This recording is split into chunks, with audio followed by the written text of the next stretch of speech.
నమస్తే, welcome to our channel. ప్రస్తుతం మనతో సీనియర్ సైకాలజిస్ట్ అన్నం సుబ్రహ్మణ్యం గారు ఉన్నారు. వారితో మాట్లాడదాం. సార్ నమస్తే. సార్ నమస్కారం అండి.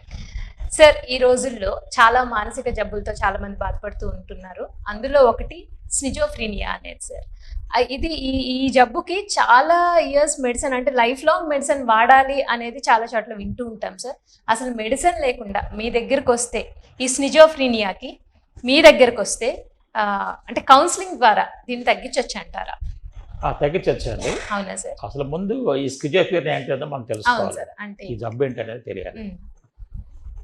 ఈ స్కిజోఫ్రీనియా అనే మానసిక ప్రాబ్లం ఉన్న వాళ్ళు లేనిది ఉన్నట్లుగా భావిస్తుంటారండి. లేనిది ఉన్నట్టు? లేనిది మనుషులైనా వస్తువైనా ఏదైనా కావచ్చు.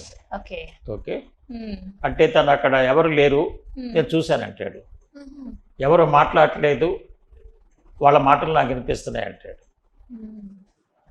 లేకపోతే ఎవరో ఫీలింగ్ అన్నమాట, నన్ను చంపడానికి వస్తున్నారు. ఒక్కోసారి ఏమంటాడంటే పోలీసులు వస్తున్నారు, నన్ను చేంజ్ చేస్తారు, పట్టుకెళ్తారు వచ్చి నన్ను అంటాడు. ఓకే, అక్కడ పోలీసులు ఉంటారు, ఎవరు? ఓకే, సో వాళ్ళంతా నన్నే క్రిటిసైజ్ చేస్తున్నారు, నన్ను ఈ విధంగా అంటున్నారు, నాకు బాగా వినిపిస్తుంది. ఓకే చెప్తారు. అదేవిధంగా కొన్ని సందర్భాల్లో ఏం చేస్తుంటారంటే, వీళ్ళు నన్ను చంపడానికి వస్తున్నారు అని చెప్పేసి రూమ్లోకి వెళ్ళి డోర్ లాక్ చేసుకొని బయటకు కూడా రారండి. రాబాబు ఎవరు లేరంటే, లేదు లేదు నన్ను చంపడానికి వస్తున్నారు వాళ్ళు అని చెప్పేసి చెప్తుంటాడు. నిజంగా బాధాకరమైన లక్షణం సార్ ఇది. ఈ స్కిజోఫ్రీనియా కనుక ఇంట్లో ఒక వ్యక్తికి ఉంటే హోల్ ఫ్యామిలీ సఫర్ అవుతుంది. ఎందుకంటే మరి ఈ లక్షణాలు చూసారు, అక్కడ లేని ఉన్నట్లుగా భావించి చాలా కష్టం, మరి ఒత్తిడి చేస్తుంటాడు. తర్వాత ఇంకో కొన్ని లక్షణాలు ఎలా ఉంటాయంటే, వీళ్ళకి కొంచెం అనుమానించడం ఎక్కువ ఉంటుంది. నాకెవరో చేతబడి చేశారు, అందుకని నేను ఇట్లా వీక్ అయిపోతున్నాను. అతనికి ఏదో వేరే హెల్త్ ప్రాబ్లం ఉండొచ్చు, కానీ చేతబడి చేశారు కాబట్టి అట్లా అయిపోయారు. లేదు నాకు ఫుడ్లో మందు పెడుతున్నారు, మీరే పెడుతున్నారు, మీరే నన్ను చంపాలని చూస్తున్నారు, పేరెంట్స్ని అంటారు. ఇంట్లో వాళ్ళని, పేరెంట్స్ని అలా అంటూ మీరే నన్ను చంపాలని చూస్తున్నారు అని చెప్తుంటారు. వాళ్ళు ఇంకొకటి ఏంటంటే, ఇంకొక డెసిషన్స్ ఏంటంటే, సపోజ్ ఒక అమ్మాయి ఎప్పుడు నేను చూసి నవ్వింది అనుకోండి, ఇప్పుడు ఏమంటాడంటే, ఆ అమ్మాయి నన్ను ప్రేమిస్తుంది, నేను ఆ అమ్మాయిని వెళ్ళి పెళ్లి చేసుకోవాలి. ఓకే, ఏదో క్యాజువల్గా ఉండొచ్చు, హలో చెప్పి ఉండొచ్చు. సో దాన్ని ఈ విధంగా ఊహించుకుంటాడు అన్నట్టు. అక్కడ లేని దాన్ని ఫీల్ అవ్వటం. సో అందుకని ఇది చాలా కాంప్లికేటెడ్. సో అందుకని మెడికల్ సైన్స్ ప్రకారం వాళ్ళు ఏం చెప్తారంటే, దీనికి లైఫ్ లాంగ్ మందులు వాడాల్సిందని చెప్తారు. మేము యాజ్ సైకాలజిస్ట్గా దీని మీద పరిశోధన చేసి మేమేం చెప్తున్నామంటే, మరి లైఫ్ లాంగ్ మెడిసిన్స్ వాడితే మరి ఆయన మ్యారేజ్ చేసుకోలేడు, మరి జీవితంలో లైఫ్ స్మూత్గా నడవదు, ఏ జాబ్ చేయలేడు కదా, ప్రాబ్లంలో ఉంటాడు కదా, జాబ్ చేసినా వాళ్ళు మిస్టేక్ చేస్తుంటారండి. ఓకే, అందుకని మేమేం చెప్తామంటే, అసలు ఇతను దీనిలోకి రావటానికి కారణం ఏంటి? ఇప్పుడు నేను కొంతమందిని స్టడీ చేస్తుంటాను కదండి. ఇవి వాళ్ళు స్టూడెంట్గా ఉన్నప్పుడు ఒక్కోసారి పేరెంట్స్ బాగా క్రిటిసైజ్ చేయటము, లేకపోతే టీచర్స్ బాగా అయితే క్రిటిసైజ్ చేయటము, అనుమానించటము, అవమానించటం చేస్తుంటారు అనమాట. ఇటువంటివి చేసినప్పుడు కొద్దిగా సెన్సిటివ్ మైండ్ ఉందనుకోండి, వాళ్ళు ఈ ప్రాబ్లం గురవుతుంటారండి. పాపం ఒక అమ్మాయి అయితే ఎంబీబీఎస్ చేసే అమ్మాయి అండి, మెడిసిన్ చేసే అమ్మాయి అనమాట. ఫస్ట్ ఇయర్లో కొంచెం అమ్మాయిని జనరల్గా ఈ ర్యాగింగ్ కొంచెం వెళ్తూనే ఉంటాయి కదా, కొంచెం క్రిటిసైజ్ చేయటము, కామెంట్ చేయటము ఇట్లా చేశారనమాట. సో ఈ అమ్మాయి కొద్దిగా సెన్సిటివ్ వల్ల వాటిని మళ్ళీ మళ్ళీ ఆలోచించుకుంటూ సరిగా చదవలేకపోయేతలకి ఫెయిల్ అయ్యింది.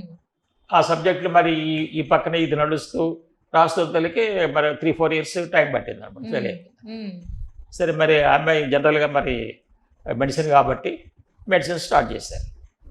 ఓకే, ఆ అమ్మాయికి పాపం ఒక 5-6 years మెడిసిన్స్ వాడగానే ఈ అమ్మాయిలో చాలా సైడ్ ఎఫెక్ట్స్ వచ్చేసినాయి.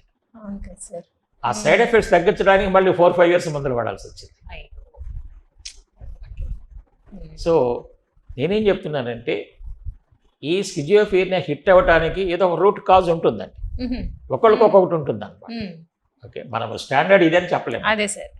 ఓకే, ఒకసారి ఇక్కడనే ఒక వెస్ట్రన్ కంట్రీస్లో కూడా మన ఇండియన్ అమ్మాయి ఇట్లాగో ఈ స్కిజోఫ్రీనియాలో పడిపోయిందండి ప్రాబ్లంలోకి. ఇది ఎలా పడిందని బాగా డీప్గా రీసెర్చ్ చేస్తే ఏం తెలియదంటే, ఈ అమ్మాయి చాలా యాక్టివ్ గర్ల్ అనమాట, యాక్టివ్. పెళ్లి కాకుండా చాలా యాక్టివ్ డైనమిక్ ఉండేది. Okay sir. సరే మ్యారేజ్ అయిన తర్వాత అమెరికా వెళ్ళిపోయింది. అమెరికా వెళ్ళిపోయిన తర్వాత వీళ్ళు మంచి పెద్ద హౌస్లో ఉంటారు కదా, హస్బెండ్ ఆఫీస్కి వెళ్ళేవాడు, ఈ అమ్మాయి ఒక్కతే ఉంది. ఒక్కతే ఉండి ఏం చేసేది, ఈ రకరకాల horror movies different types of చూసి ఓకే ఆ లోన్లీనెస్ ఫీల్ అయిపోయి అయ్యే మళ్ళీ మళ్ళీ రిపీట్ అయ్యి ఎవరో వచ్చి తను చంపుతారు అన్నటువంటి ఆ థింకింగ్ లో పడిపోయింది.